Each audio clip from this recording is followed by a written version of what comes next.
When there's an emergency that threatens the public, Volusia County's emergency responders do as much as they can to alert the public. Hello and welcome to Volusia Magazine. I'm Amber Patterson. On today's edition, we'll take a look at Code Red. It's an emergency call system that you might find helpful one day. Later on in the show, we'll enjoy a segment called Solutions for Your Life. And today's segment will feature Jill Topher, Volusia County Extension Agent and Registered Dietitian, as she gives us some fun information about quinoa, a healthy grain. Then reporter Kendra Lee will take us on a field trip to the DeLand Naval Air Station on Volusia Here and Now. And finally, joining Community Information Director Dave Byron in the studio is Volusia County's Mosquito Control Director Jim McNelly. Those segments, news, and more coming right up on Volusia Magazine. I hope you stay tuned.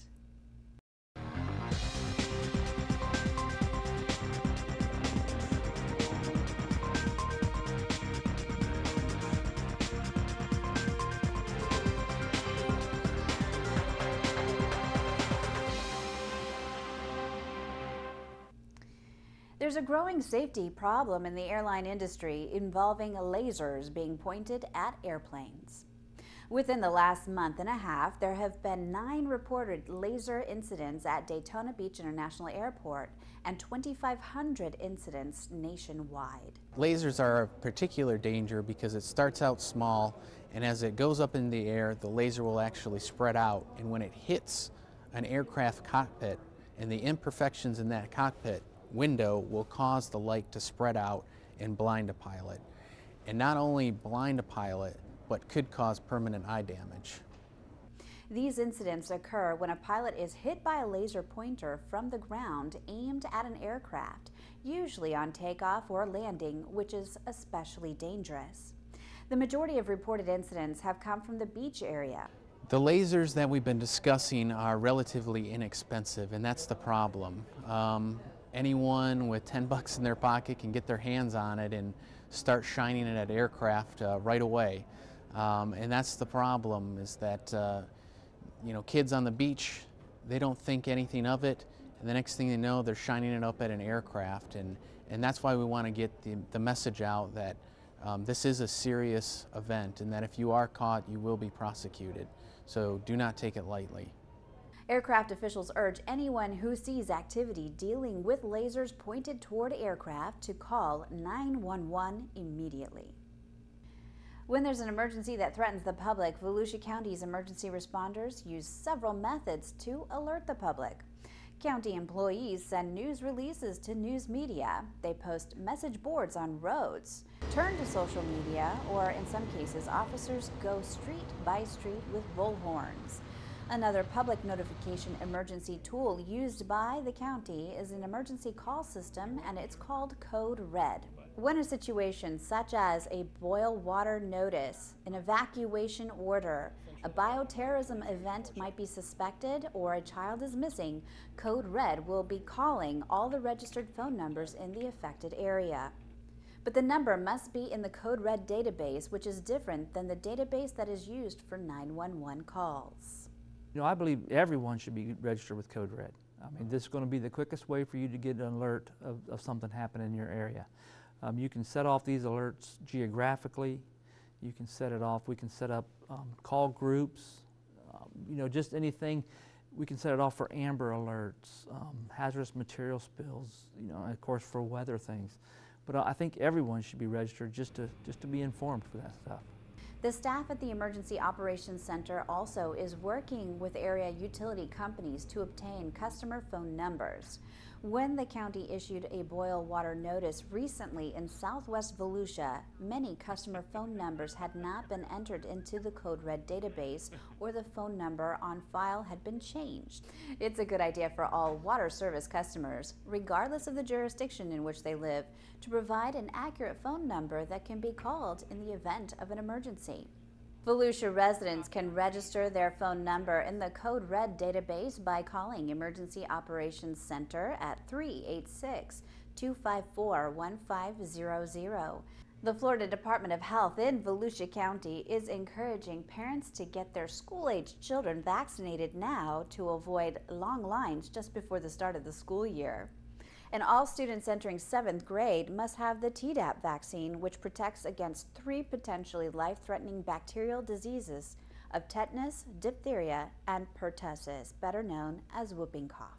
Well, in kindergarten, they need to have completed a series of immunizations that they started as infants, and they are now completing that series right before they start kindergarten. So they get multiple vaccines to enter kindergarten, and then they come back in 7th grade. They have to have a tetanus, diphtheria, and pertussis vaccination and a second chickenpox shot. Many children have gotten the first dose of the chickenpox, but they're now due for that second dose to complete their series and have a full immunity. So those children are required to have those vaccines prior to entering school and prior to entering 7th grade. An updated Florida certification of immunization DH-680 form must be presented to the school before children can receive a schedule or enter school on the first day of classes. Immunizations are offered at several Department of Health locations during regular immunization hours and extended hours in August. To find a location near you, you can go to volusiahealth.com.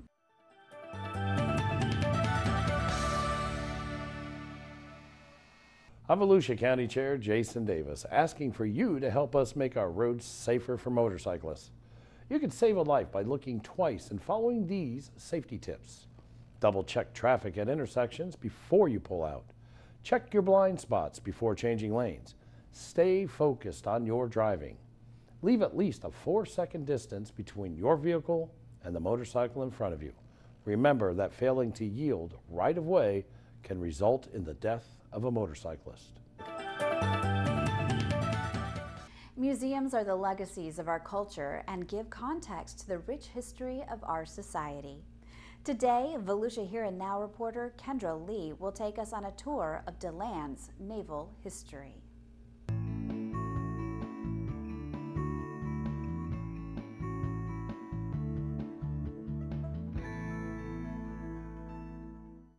The DeLand Naval Air Station Museum is a not-for-profit organization dedicated to commemorating the men and women who have served in America's armed conflicts. The museum is located just across the street from the DeLand Municipal Airport. Before becoming a museum, it was also a municipal airport. This museum started out, the house we have now, 1930s, was a civilian house, and families lived there. And then World War II came along, the Navy took it over, became Chief Master of Arms quarters, and his family lived there. Then after the war, they gave it back to the city. It sat abandoned for a little while, and then the city remodeled it into a museum. Following extensive restoration effort, the building was dedicated in November 1995 and has become home to an impressive collection of historical artifacts, veterans' mementos, and military art. In 2001, the museum was placed on the National Register of Historic Places. When we start out inside, we have a film of the pilot that landed this plane in the water. He's still alive and lives in South Florida. So we have a news film clip, we show him of that, show him about the plane. And in the museum, we have a little classroom which is dedicated to the original people here, the instructors and the students. We have a lot of photographs. And if you go out through the museum, we have a nice library. We have a lot of static displays and things you can see. You can spend, probably would take you a good 2 hours to do everything. 2 unique projects that can be toured by visitors include a large boat from the Vietnam War and a Tomcat plane from the Cold War. We have 2 crews. We have a boat crew, which actually is a lot of times, and we work on it Wednesday mornings and Saturday mornings. And we have a high school support group, Orange City High School. Boys work on the boat with us. And then the Tomcat, we have a group from Embry-Riddle University works on that. And then the person's in charge of it. He's a retired Navy pilot who flew Tomcats, and he's in charge of the airplane crew. One of our restoration workers was in World War II working on repairing bombers B-17s and B-24. So our crew is a mixed crew on restoration of the plane. When visiting the DeLand Naval Air Station Museum, you can find things here like this 81mm mortar with a .50 caliber on top. If planes, guns, and boats aren't enough to get you to the museum, the staff will be. Each staff member is a volunteer veteran with hundreds of stories to share. The museum is open from noon to 4, Wednesday through Sunday. For more information, visit DeLandNavalAirMuseum.org. For Volusia Here and Now, I'm Kendra Lee.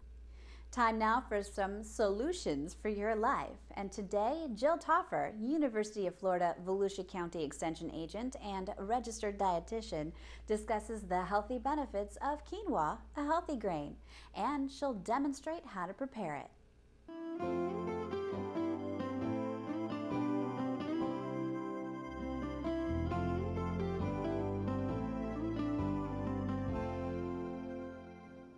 Hi, and welcome to Solutions for Your Life. My name is Jill Toffer, registered dietitian and University of Florida Extension Agent here in Volusia County. Today we're going to talk nutrition, and our featured food is quinoa.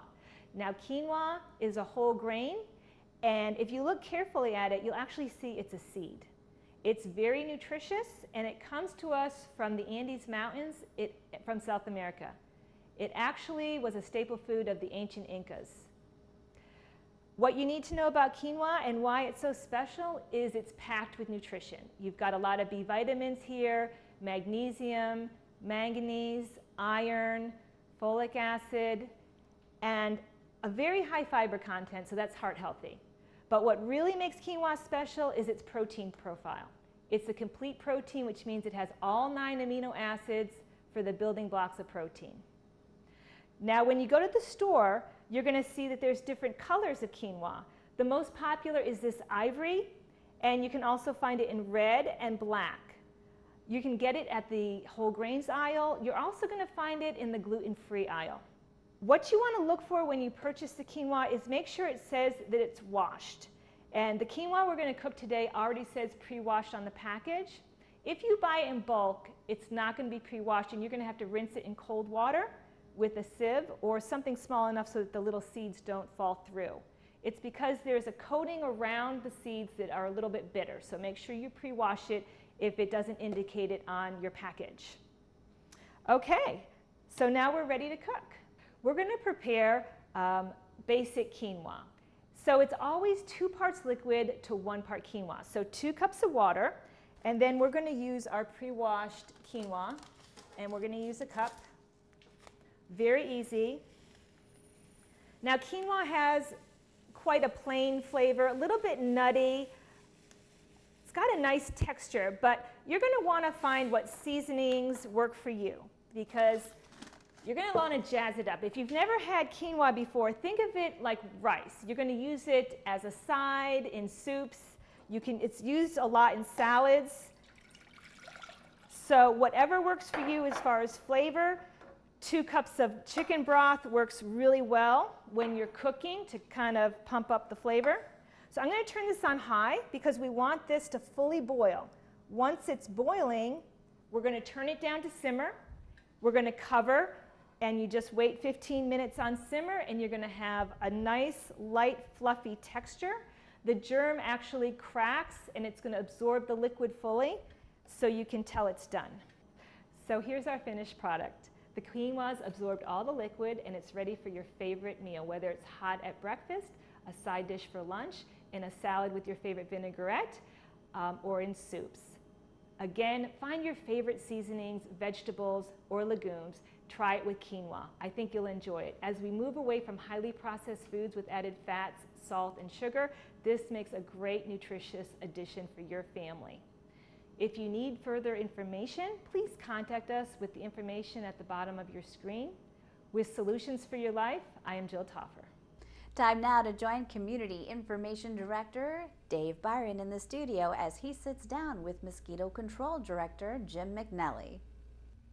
Well, thanks, Amber, and hi, everyone. You know, with Volusia County now in the typical summer rainy pattern, the county's Mosquito Control Division expects the annoyance level to start increasing. But overall, this has been a relatively light year for mosquito activity. Today, we have with us in the studio Volusia County's Mosquito Control Director, Jim McNelly. We're going to get the latest on the mosquito conditions in Volusia County, and we'll tell you what the county is doing and what you can do to help reduce the number of mosquitoes around your home. Jim, how you doing today? Thanks for being with us. Thanks, Dave. It's nice to be here. Well, Jim, I know that we've talked in the past in that, overall, this has been, sort of a mild year for mosquito activity in Volusia County. But, of course, now we've got the active rainy season and so forth. What is the latest on the mosquito conditions in Volusia County? It has been light, Dave, up until about 10 days, 2 Yeah. weeks ago. Now it really has picked up with the rain, so we're seeing production come into the upland off the salt marsh, and honestly up in the upland itself, Right. we're seeing production as well. So we do have some above average mosquito populations at this point. I always like to ask you, Jim, it's a simple question, but I always like to ask you, for the benefit of the viewers, what is the connection between rainfall and mosquito annoyance levels? Well, mosquitoes require water to initiate their development cycles. So either eggs that are laid in the soil or on top of the soil, in a bucket, in a wheelbarrow, those eggs are covered with water, and that initiates the developmental life cycle. Or mosquitoes come and they find the water that's sitting there in that bucket, in that rain puddle, and they'll lay their eggs on top of that water. But mosquitoes require water, whether it's rainwater or water from a high tide on the salt marsh. Right. So typically, you know, as I've learned from talking with you, you get a period of heavy rainfall, and usually it's pretty predictable, 7 to 10 days. 7 to 10 days later. Yeah. And you guys know that. We do, and we have a lot of these production sites, these Right. puddles and whatnot mapped. And so the inspectors do their best to get around to the swamps, the puddles. Right. It's a difficult job, can't get them all, but we do the best we can. And of course, one of the main concerns about mosquito activity is the fact that you know, they do carry human diseases, encephalitis, and you know, West Nile and that sort of thing. My understanding is that we do have one suspected or confirmed case of West Nile in Volusia County as we speak. It's been confirmed now, so it was Okay. confirmed earlier in the week. Okay. You know, we get the news ahead of time that we have a potential case. Right. And so a week before it was confirmed, we did get an indication from the Department of Health that we had a potential case. And so we react to that as if it was a confirmed case. So we ramp up our surveillance, we ramp up our control efforts Right. in the area where the patient is. Well, mosquitoes don't leave a calling card. So how do you know when there is a case of West Nile or another disease? How do you know where that person became affected? Do you actually really know that? We have a pretty good idea. So that information is obtained by the Department of Health. They Right. put together a little report for us, and they'll give us the residential area, and then they'll give us some travel history. So Right. maybe that person has traveled to some other part of the county, and that's where we focus our Right. enhanced surveillance and our enhanced control efforts. You mentioned the health department, and of course, Volusia County Mosquito Control and Volusia County Health Department are like the 1-2 when it comes to dealing with mosquito activity. You know, you have a very close partnership with them. They sort of, I guess, concentrate on the public health side, and you guys concentrate on the response side, I guess. We do. It's a terrific partnership. It really is a true collaboration. And it's not unique to Volusia County, so this takes place in nearly all of the counties Right. In the state of Florida. And that allows us to access our neighbors' information as Sure. well. Jim, you know, I kind of kid you, but it's really true that you have a series of chicken flocks. You call them sentinel chickens, kind of a low-tech way to monitor the presence of mosquito activity in Volusia County as it relates to diseases. Tell us about these sentinel chicken flocks. Very, very accurate barometer of the conditions in Volusia County. Yeah, barometer, smoke alarm, they're a good indicator of activity in the bird populations. And that's where our encephalitides start, expand, and this is a result of mosquitoes biting birds. Ultimately, if it builds up to a certain level in the bird population, the wild bird population, the mosquitoes will take it from them to horses or the human Right. population. Right. So our sentinel chickens act as wild birds, but obviously they're caged. Right. They're in known locations, and there are 12 of those locations throughout the county. Right. And so, you know, the mosquito bites the sentinel chicken. I guess that they're not affected the way a human would be. I guess they don't get sick from these? No, they don't get sick. So their antibodies take care of any Right. disease that they've been infected with. Mhm. Doesn't hurt the bird. Right. We take a blood sample from the Right. birds once a week, send it to the Department of Health. We send it out on a Tuesday. By Friday, we get the results. It really is a a great indicator of disease activity. You know, I know you you monitor activity in other parts of the state, and sometimes other parts of the state can experience things before we do. Any indicators from across the state of Florida that you're watching? Well, absolutely. I mean, we're seeing West Nile positive chickens in counties around us. Right. Walton County is experiencing a human case of West Nile virus right now. And we always track those imported cases of disease, dengue and chikungunya, that come back with travelers to the Caribbean or elsewhere. Right. Jim, so here you are, you're in the rainy season. Obviously, it's a busy time for you and your folks out there. What are you doing right now to manage the annoyance level in Volusia County? You know, we have a fully integrated pest management program, Dave. So it's everything from using the helicopter on the salt marsh to get around the salt marsh quickly. If we find production, which we did this week, going back out with that helicopter and treating it. We have 8 to 9 inspectors that that go to different areas of the district and the county at large and go to service requests that the public put in, actually inspect the grounds of a residence if necessary, and look at these puddles and swamps that we have mapped. So if we can get those mosquitoes in the water before they develop into adult mosquitoes and fly away, we're better off for it. And of course, you know, that leads me to the question about what you do the rest of the year, and you spend a lot of time the rest of the year in what you might call proactive activities to prevent, you know, the annoyance level being so high during the wet season. Yeah, we do a heck of a lot of work with the ditches and canals keep throughout that water the district. flowing. If we keep that water flowing, that helps us a lot. Mosquitoes require water that is stagnant or standing still. So keeping that water moving by removing obstructions, removing trash that folks throw in the ditches and canals, and doing herbiciding to knock back the vegetation. And of course, you know, you've been known to use a few fish now and then as well, and that's an interesting side of what you do to be proactive. You have these little fish that actually, I guess, bite the eggs, or how does that work? We do. They're called mosquito fish. They look just like a guppy that you would buy, a female guppy that you would buy in a tropical fish store. And if you put them in the water, they will eat the larval and the pupal stages of the mosquito's life cycle. So we have a little hatchery where we raise these fish. We also take natural populations of the fish that are out there in nature and move them around into different situations. Interesting. For people out there, Jim, that perhaps they want to help themselves around their own property, there's some very simple things that people can do that really make a big difference in their comfort level around their home.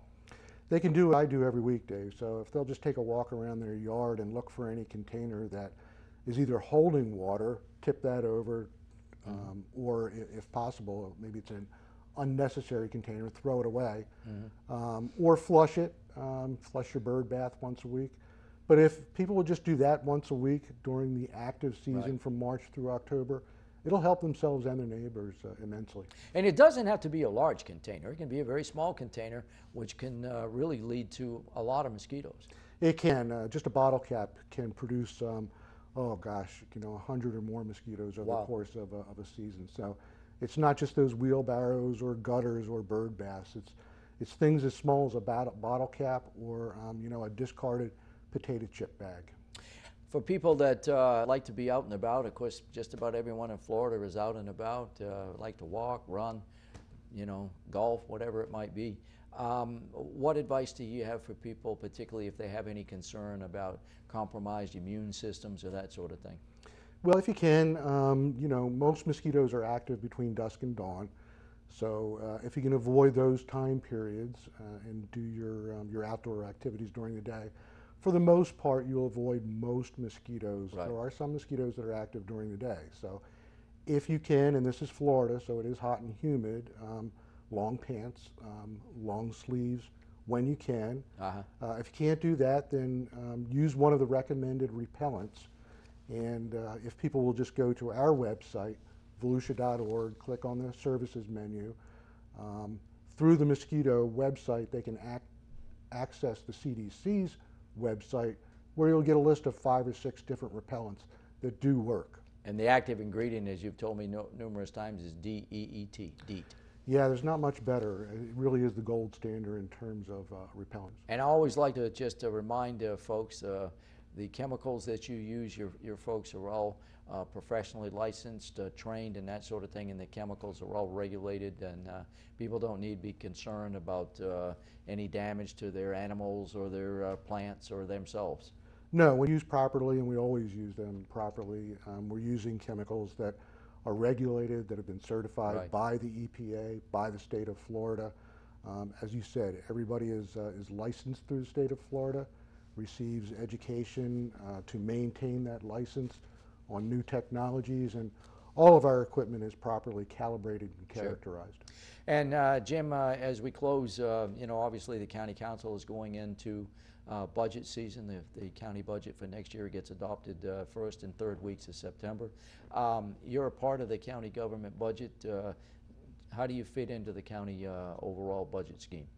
Well, we have a district, and the folks who live in the district being roughly east of 95, all the way north and south, they pay a millage, which supports the district.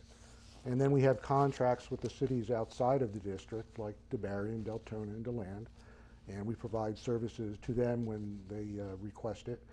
And the rest of the county, undeveloped, unincorporated Volusia County, is provided services through a line in the budget by county council. So basically a small tax levy funds the mosquito control operation, and sure life would be a lot more difficult without mosquito control. Mosquito-wise, it would be much more difficult, yes, Dave. Jim, I want to thank you for sharing the information. For folks out there that perhaps they want to get more information, they want to go to your website or that sort of thing, how do they get more information? Again, access the website through volusia.org/mosquito, but you'll see us in that drop-down directory. Or call. So call 386-424-2920, and we're there 7 a.m. to 5 p.m. Monday through Friday. There's a machine there to take a message if we're not there. Well, Jim, again, I want to thank you for being with us. Busy time for you and your folks. All in all, it sounds like things going pretty well. Pretty well. We could have done without that one case of West Nile, and with any luck, that's all we'll see this year. But our folks are working very hard out there, Dave. Our guest today, Jim McNelly. He's Volusia County's Mosquito Control Director. And with that, we'll go back to you, Amber. Thanks, Dave, and thank you for watching Volusia Magazine. If you have any questions about the show, you can always feel free to give us a call at any of the numbers you see listed here, or you can log on to volusia.org and click on the News tab at the top of the screen to find us. Incidentally, you can find the County Council's meeting calendar there too. In fact, you can use volusia.org to find out about meeting dates, workshops, topics of interest, activities, and how you can become involved. And we hope you won't forget to listen to Volusia Today. That's Volusia County Government's weekly public radio broadcast. Volusia Today airs every Tuesday, Wednesday, and Sunday mornings on the local radio stations you see on your screen. For Volusia Magazine, I'm Amber Patterson. Have a wonderful evening.